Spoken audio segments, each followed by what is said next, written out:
Para el mundo contemporáneo, la cultura más representativa de los Andes sudamericanos es la del Imperio Inca.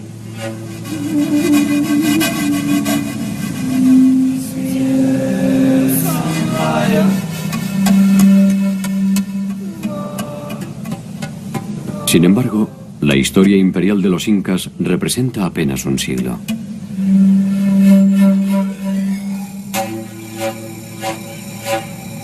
Mucho antes que ellos, en la región andina se desarrollaron muchas culturas de naturaleza deslumbrante.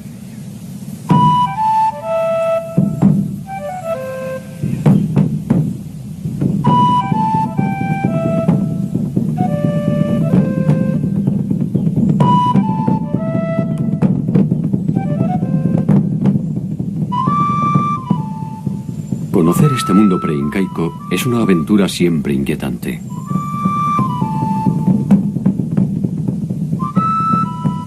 La importancia de sus estructuras políticas y religiosas, sus increíbles desarrollos tecnológicos y su compleja forma de asociación desembocaron irreversiblemente en el mundo de los incas.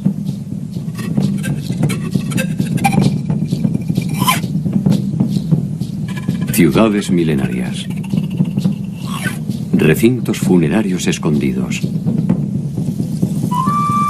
dioses latentes y sueños incumplidos se reproducen a lo largo y a lo ancho del territorio andino, como muestra de un modelo inédito de convivencia que puede proyectarse hasta nuestro presente.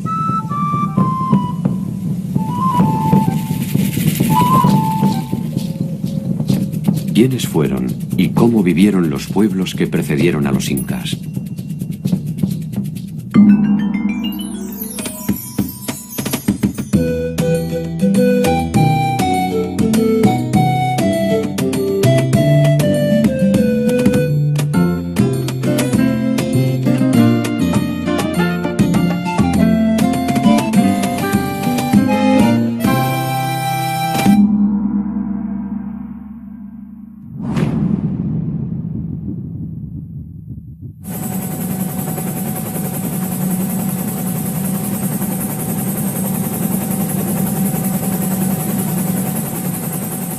En el inicio de la invasión española al territorio del Estado incaico, estos poseían un control hegemónico de su territorio desde la costa a la sierra y desde Colombia hasta Chile y Argentina.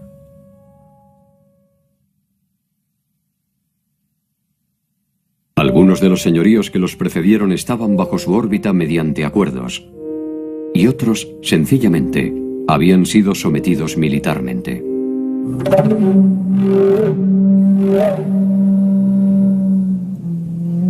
El mundo andino, sin embargo, ya había conocido formas de organización imperial menos extensas, pero igualmente efectivas.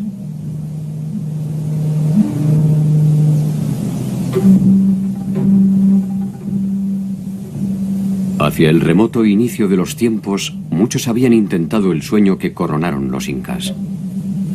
Un sueño milenario iniciado en un paisaje que era apenas algo menos que un desierto hostil.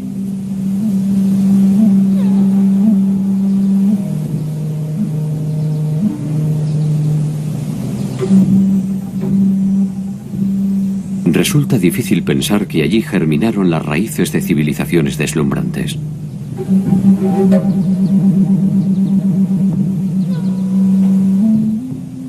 Allí nacieron los primeros dioses, las primeras leyes, los primeros desencuentros.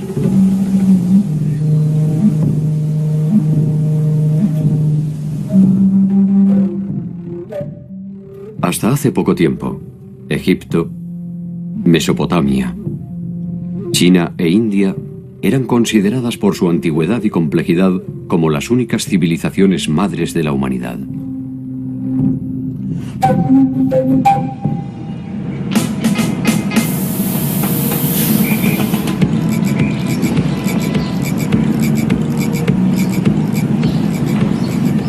Sin embargo, más de 4000 años antes de la fundación de Cartago, 2000 años antes del reinado de Ramsés I.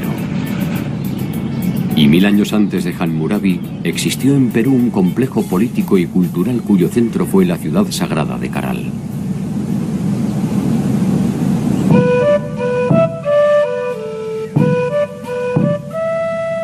El paso del tiempo ha dejado escasas huellas de la gran ciudad. La reconstrucción de sus edificios es trabajosa y ardua. Sin embargo, en esta aparente pobreza están las señales más antiguas y ricas del mundo latinoamericano.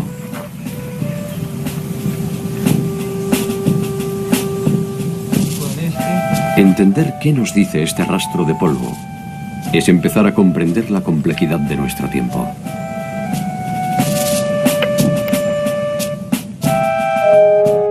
La ciudad de Caral posee una antigüedad de más de 5000 años. Es hasta hoy la primera ciudad-estado de América. En ella se organizaron los intereses de los hombres en torno a reglas específicas y concretas de convivencia, que incluyeron el pensamiento religioso, la innovación tecnológica y científica y la estratificación social.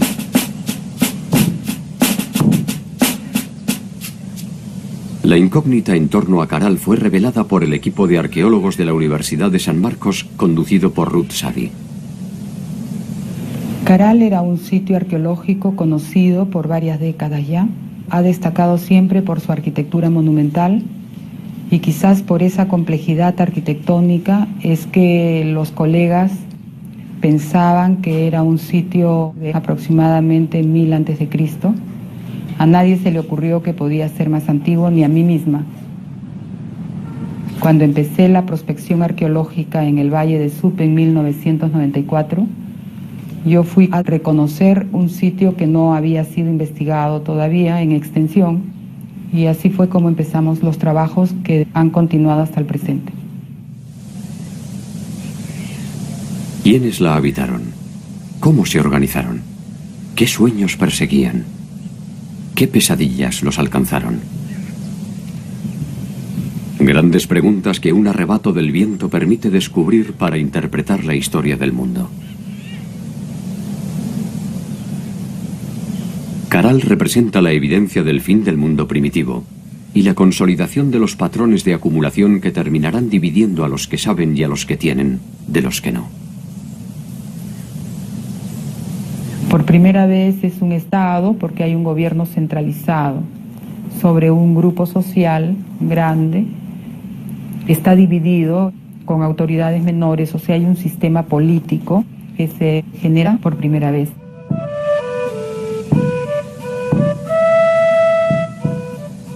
Extendida sobre una superficie de 50 hectáreas, posee 32 conjuntos arquitectónicos entre los que se encuentran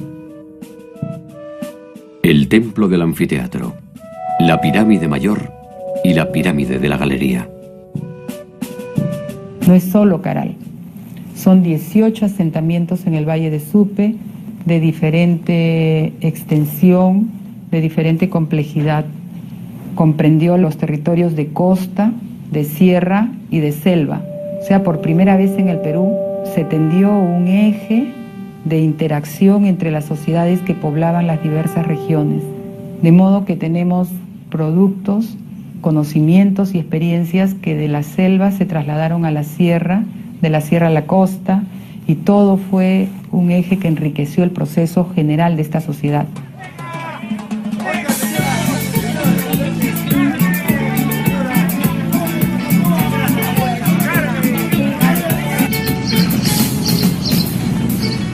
Esta primera experiencia de convivencia entre los distintos ecosistemas se proyectará en el tiempo.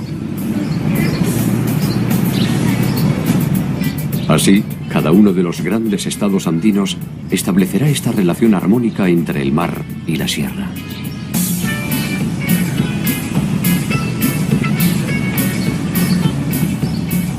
La importancia que tiene el sitio arqueológico es que testimonia el proceso cultural que dio origen a la civilización más antigua de América. Y es tan antigua como los focos más antiguos identificados en el viejo continente de Mesopotamia, Egipto, India, y China. Caminando entre los vestigios de la ciudad, se pueden apreciar los vastos conocimientos arquitectónicos que poseyeron sus moradores. Caral era un gran asentamiento urbano y estamos frente a una sociedad jerarquizada. Hay distinciones en cuanto a la forma de vivir. Están las casas de los funcionarios al costado de los edificios. Luego tenemos las casas de los servidores, que son mucho más pequeñas, y están las casas en la periferia, que son todavía más pequeñas. Entonces se nota que hay un modo de vida distinto de acuerdo a la posición que los individuos tenían dentro de la organización social. El salto cualitativo de la concepción urbanística y arquitectónica define a Caral como una morada destinada a los dioses. Y los que ordenaron su construcción no pueden ser otra cosa que sus intermediarios. La ciudad testimonia eso. La arquitectura implica conocimientos de matemáticas, de geometría, de estabilidad, de los materiales para que una construcción piramidal de más de 20 metros no se venga abajo. Implica también conocimientos de astronomía, aplicaron conocimientos en la tecnología agraria. Entonces, todo ese cúmulo de conocimientos hizo o sustentó el prestigio de la ciudad. Reconstruir la maravilla de la ciudad es un trabajo delicado que exige a los arqueólogos su máxima atención. Cada piedra es algo más que una parte decisiva de una edificación. Sobre ellas reposan un contenido espiritual y otro político que en algún sentido son lo mismo. En esta etapa del desarrollo civilizatorio, el Estado utilizó mucho de la religión.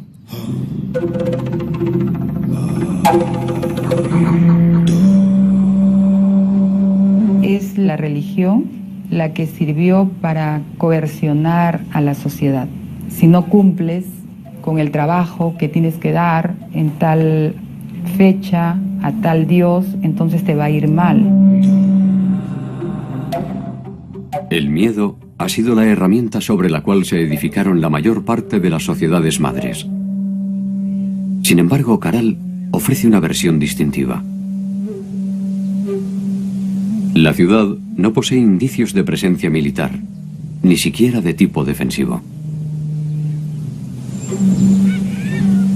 Quizás se pueda suponer que durante más de 1000 años, un grupo humano numeroso pudo convivir en armonía sin la violencia que resulta ser el signo dominante de la historia universal. Si esto fue posible, Caral no es solo un descubrimiento, también es una esperanza.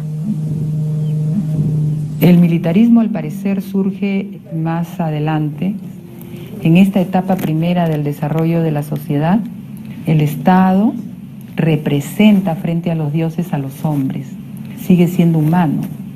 Posteriormente, con el señor de Zipán, el Estado o los gobernantes son divinos. De alguna manera se puede deducir que el tiempo de los dioses fue un tiempo de paz. La hora de los hombres iniciaba su cuenta regresiva. La ciudad fue la primera víctima de estos nuevos tiempos. La ciudad de Caral fue ocupada de modo ininterrumpido hasta los 1000 años y luego de eso la ciudad fue abandonada definitivamente. Nosotros trabajamos la hipótesis de que se formaron otros polos de desarrollo en otras partes del territorio del Perú. Otras sociedades que habían estado participando sin ser el centro empezaron a desarrollar también modelos de vida civilizada, tanto en el norte como en el sur, y generaron otros focos que incorporaron otras sociedades, y eso es lo que creo yo reemplazó en prestigio a Caral progresivamente.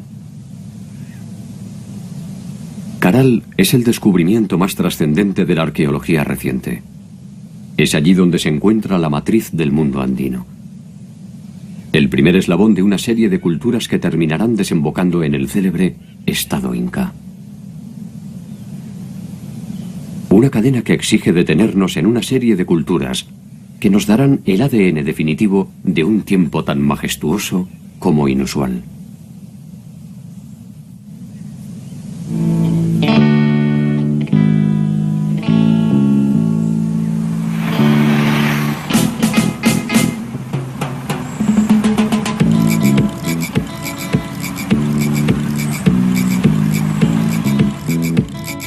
Entre el 1500 a.C. y el 500 de nuestra era, la más acabada representación de lo que se ha dado en llamar el primer horizonte cultural andino se encuentra en la ciudad de Chavín.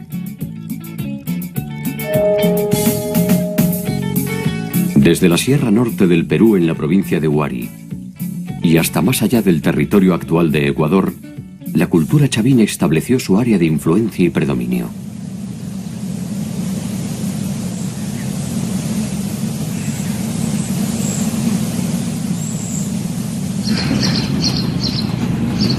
Cerca de allí, al final de su tiempo de gloria, se desarrolló otra importante cultura andina en los alrededores de Lima.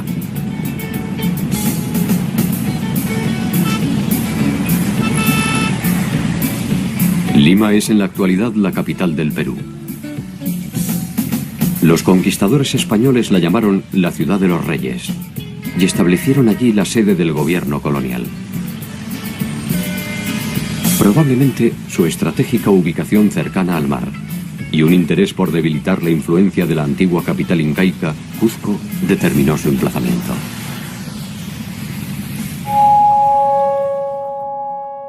Entre el año 200 y el 700 de nuestra era, en torno a los valles limítrofes a los ríos Rímac, Chillón y Lurín, se desarrolló la cultura lima. Allí se combinaron los patrones clásicos de las sociedades andinas: la siembra, las obras hidráulicas, la construcción de caminos, el intercambio y la pesca. Muchos de los vestigios concretos y espirituales de los Lima se revelan hoy a orillas del mar en el adoratorio de Pachacamac. Pachacamac está vinculado con toda la mitología costeña y fue un centro de peregrinaje y de devoción muy importante.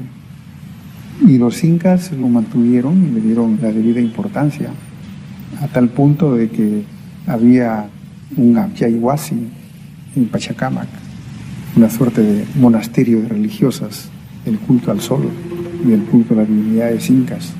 Fue un centro religioso importante para ellos.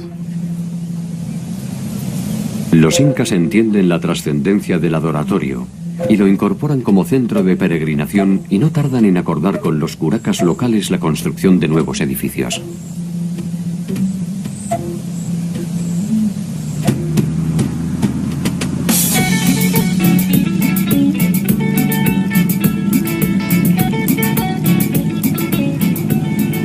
Una estrategia similar realizaron los incas cuando procedieron a la conquista del pueblo aymara en las inmediaciones del lago Titicaca. Para aquel entonces, el majestuoso centro ceremonial del Tiwanaku había sido abandonado.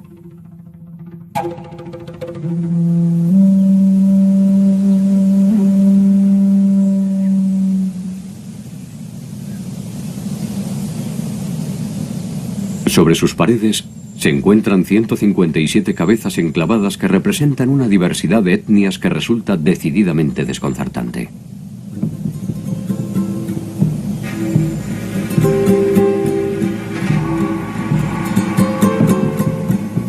Allí se representan distintas razas que de ninguna forma pudieron ser conocidas por los habitantes de Tiwanaku.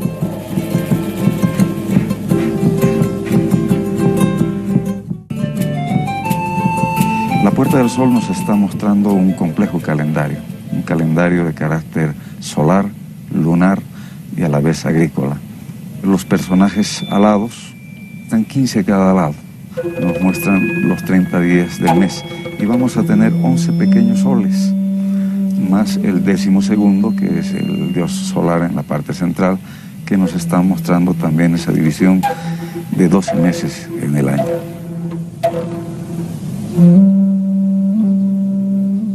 A 1000 metros del lugar se encuentra el área del Pumapunku, cuya estructura inicial fue elegida por los incas para sus ceremonias, banquetes y celebraciones.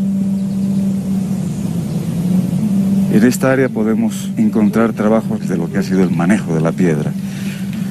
Bloques de más de 180 toneladas de peso que fueron trasladadas desde la serranía que tenemos allá donde están las canteras, donde se extraía los bloques de piedra para la edificación de estos templos. Uno de los mayores bloques justamente es esta plataforma que tiene un peso de 185 toneladas, que eran parte del templo, el magnífico templo que se encontraba justamente hacia la salida. Al fondo se puede apreciar la montaña del Illimani, uno de los principales apus protectores de este sitio.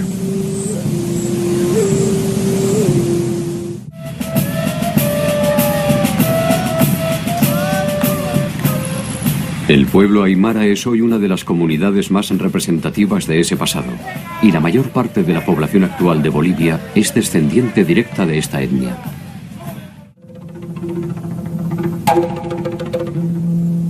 Hacia finales del primer milenio, como tantas otras ciudades andinas, Tiwanaku es abandonada. Había alcanzado más de 6 kilómetros cuadrados de extensión y llegó a tener más de 30.000 habitantes. Tiwanaku fue una sede importante que albergó al mismísimo Inca y se convirtió en una importante base operativa para sus conquistas hacia el sur territorial. Tiwanaku fue un centro productor de conocimientos y espiritualidad. La importancia de Tiwanaku trascendió su apogeo y su caída. Quedan por descifrar muchos eventos que aún carecen de nombre propio. La cultura, la lengua, la religión y algunas hazañas cercanas de su pueblo se han negado a sucumbir.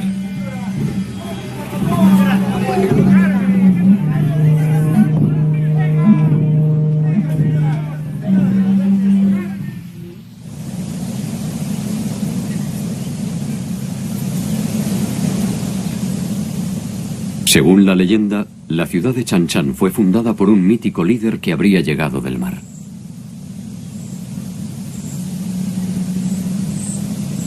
Su nombre fue Taikánamo. Con él se inicia la historia de los aguerridos Chimú, quienes ejercieron su vasta influencia territorial entre el 1100 y el 1450 de nuestra era, a lo largo de 1000 kilómetros de costa por más de 50 kilómetros tierra adentro.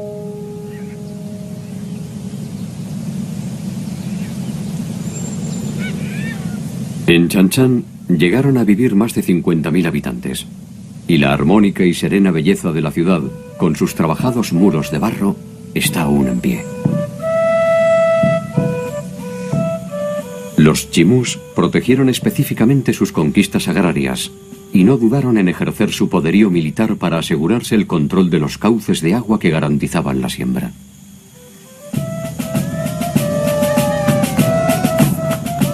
Proyectaron y realizaron acueductos, diques, canales, acequias y pozos. Combinaron el cultivo del maíz, maní, ají, algodón y palta. Su artesanía fue fundamentalmente utilitaria y desarrollaron un eficaz aprovechamiento de la totora que les sirvió para la realización de viviendas y balsas.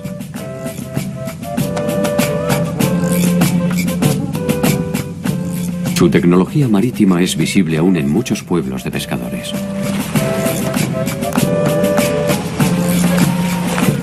Sus conquistas se extendieron hacia el norte y el sur de Chanchan, y nada parecía poner en duda su hegemonía. Nada hasta que se toparon con los ejércitos del Inca Pachacútec.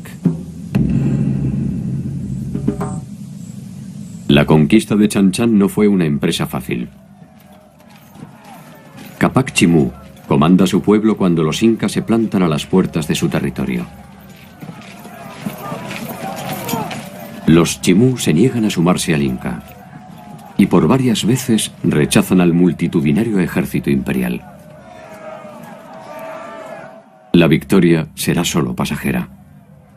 Los incas reafirman su alianza con los curacas del Rímac y un nuevo ejército más grande y más poderoso desemboca finalmente en la rendición de Capac Chimú.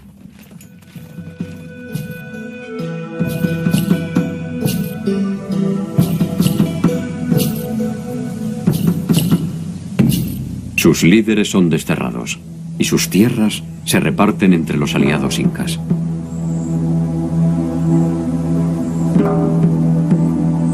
La ciudadela de Chan Chan, sin embargo, ha llegado hasta nuestros días con sus silencios de barro, para dar por sentado que cuando se trata de los Chimú, ninguna rendición es definitiva.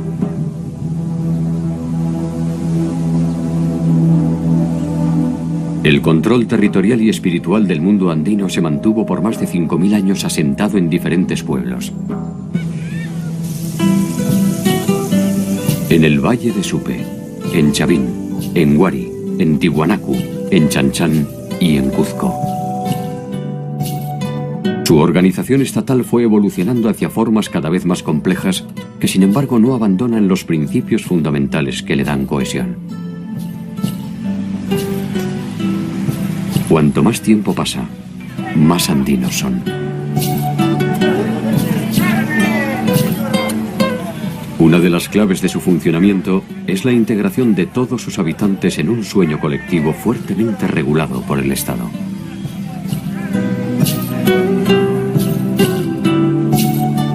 Uno de esos sueños, entre el año 100 y el 600 después de Cristo, se manifestó en una compleja y elevada organización sociopolítica identificada como cultura moche o mochica. En la cultura moche o mochica surge y se desarrolla en un territorio de cerca de 700 kilómetros que cubren gran parte de los valles de la costa norte del Perú. Los mochicas comienzan a surgir aproximadamente en los primeros años de la era cristiana y terminan, suponemos, alrededor del siglo VI o VII de nuestra era. Un largo periodo en el cual desarrollaron una extraordinaria cultura sustentada por la irrigación del desierto.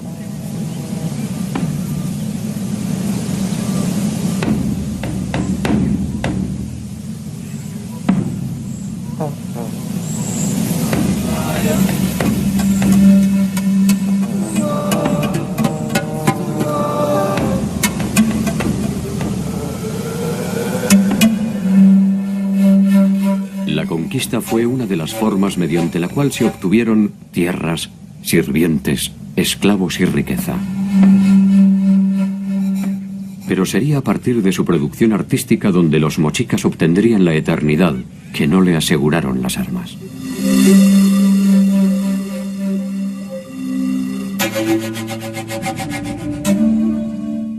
Sus trabajos de metalurgia constituyen una importante muestra de la capacidad tecnológica de los mochicas y poseen no solo una calidad formal inusual, también un carácter simbólico que nos permite establecer algunas consideraciones a propósito de sus formas de agrupación.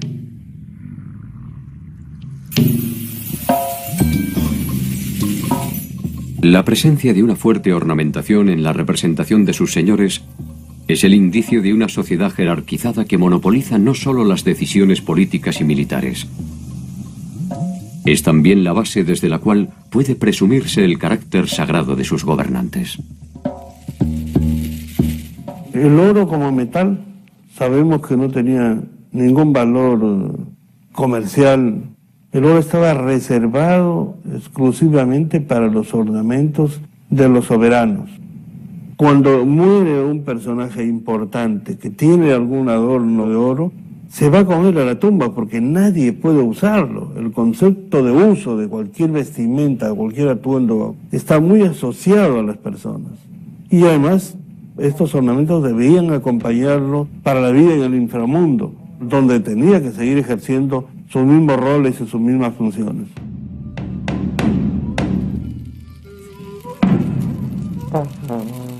La cerámica moche atravesó todos los estadios posibles de la manifestación artística y es, sin lugar a dudas, una de las más atractivas y delicadas de la historia de la humanidad.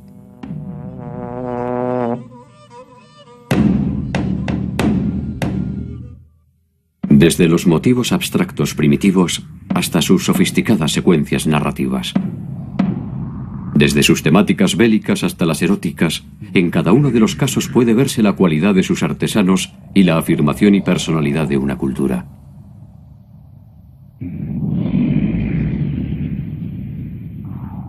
Sus cabezas modeladas poseen un grado de realismo, técnica, expresividad y sensibilidad que rara vez han logrado otros artistas, quizás menos anónimos.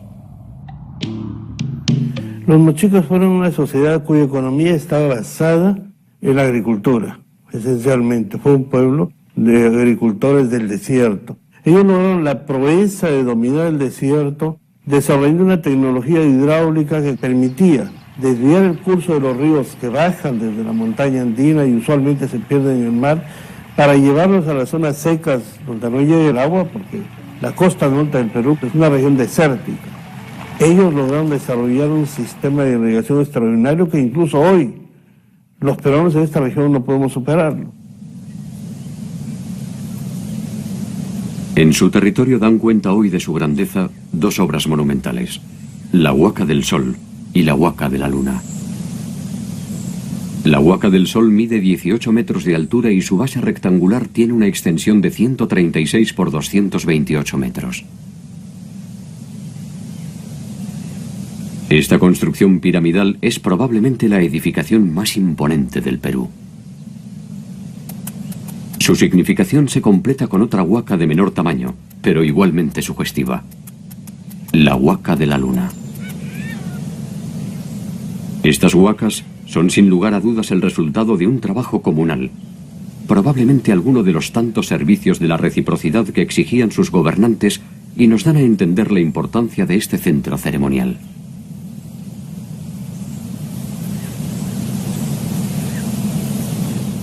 Muchos de los misterios de esta cultura guerrera han comenzado a revelarse a partir de un descubrimiento sorprendente: la cámara funeraria del señor de Sipán.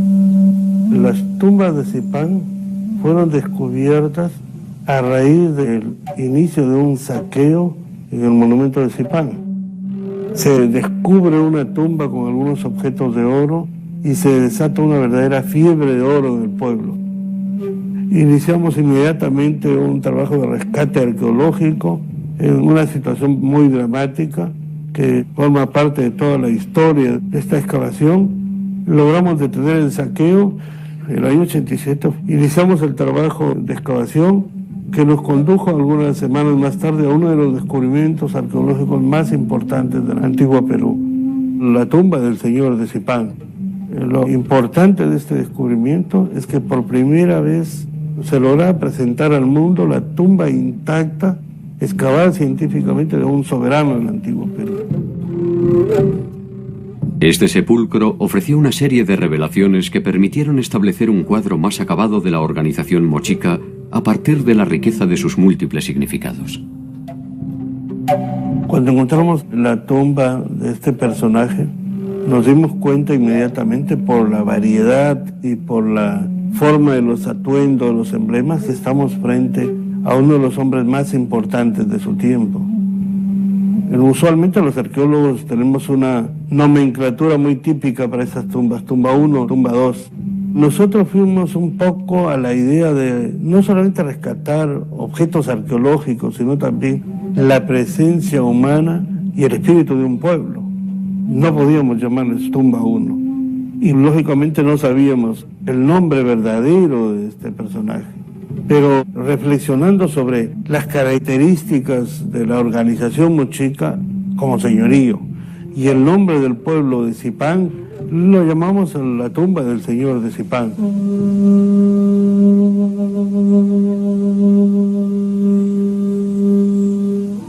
Se trata de un recinto abierto con paredes de adobe que mide 5 metros por 5. En el centro se ubicaba el ataúd del señor de Sipán, confeccionado en madera y envuelto con sus atuendos e insignias de mando. A ambos lados se encontraban los enterramientos de 2 acompañantes varones. Uno de ellos, ubicado en la misma posición que el señor de Sipán, sería presumiblemente un jefe militar.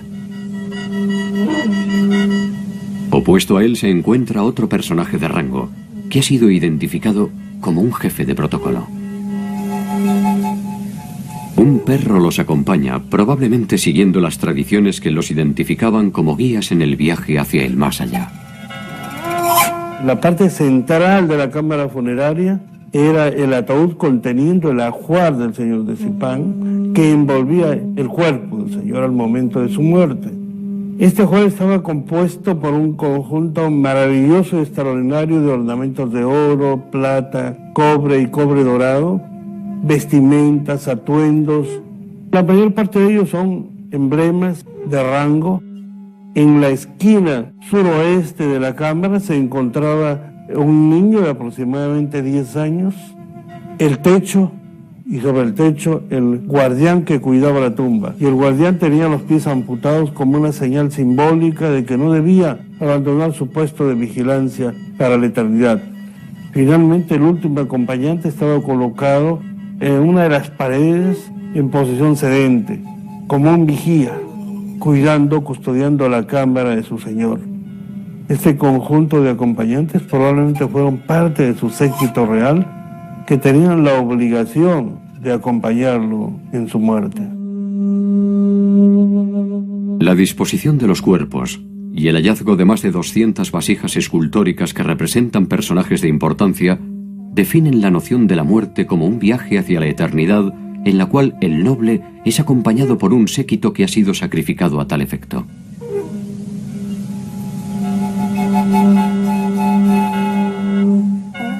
Los expertos han determinado, pese al delicado estado de sus restos, que su edad oscilaría entre los 45 y 55 años. Probablemente haya sufrido una incipiente artrosis en su columna vertebral. Los estudios no pueden determinar la causa de su muerte, pero se ha descartado que ésta se haya producido de forma violenta. En Zipán se han registrado un total de 13 tumbas que pertenecen a diversas épocas y a la compleja jerarquía de los gobernantes mochicas. En la cúspide estaba el señor de Zipán con una autoridad triple, militar, política y civil. Debajo de él los sacerdotes, debajo los jefes militares y después el entorno cortesano que estaba compuesto por asistentes militares y asistentes religiosos de segundo nivel. Siempre los personajes principales al centro y alrededor los personajes de menor rango. Pero lo más importante es que cada tumba refleja el rol y función del personaje en vida. Las sociedades andinas poseían un fuerte grado religioso. La condición eterna de sus líderes implicaba un profundo ritual que probablemente se preparaba con mucha antelación.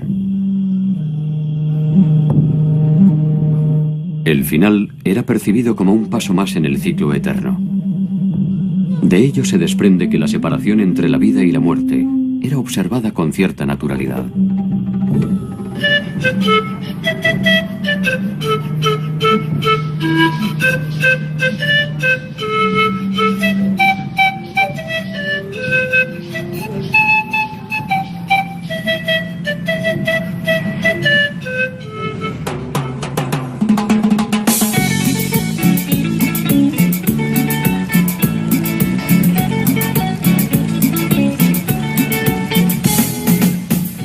La vida y la muerte, los dioses y los hombres, la siembra y la cosecha. La dualidad del ser andino permite explicar el mundo mediante opuestos que forman una sola entidad. La maravilla de los Andes no reside en los extraordinarios conocimientos de navegación de los chinchas, ni en las deslumbrantes huacas del sol y de la luna. Tampoco en la religiosidad de los pueblos del Valle de Lima, ni en las increíbles obras de ingeniería hidráulica de los nazcas. La maravilla de los Andes debería buscarse en la capacidad para preservar su espacio vital y su subsistencia más allá de cruentos enfrentamientos y profundos procesos de cambio.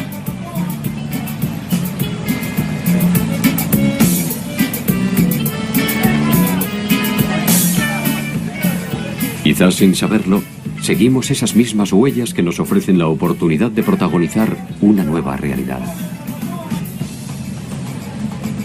Como aquellos hombres, se avanza buscando las mismas sensaciones: seguridad, progreso, estabilidad, bienestar. Un equilibrio complejo que conlleva vivir constantemente sobre el filo del bien y del mal.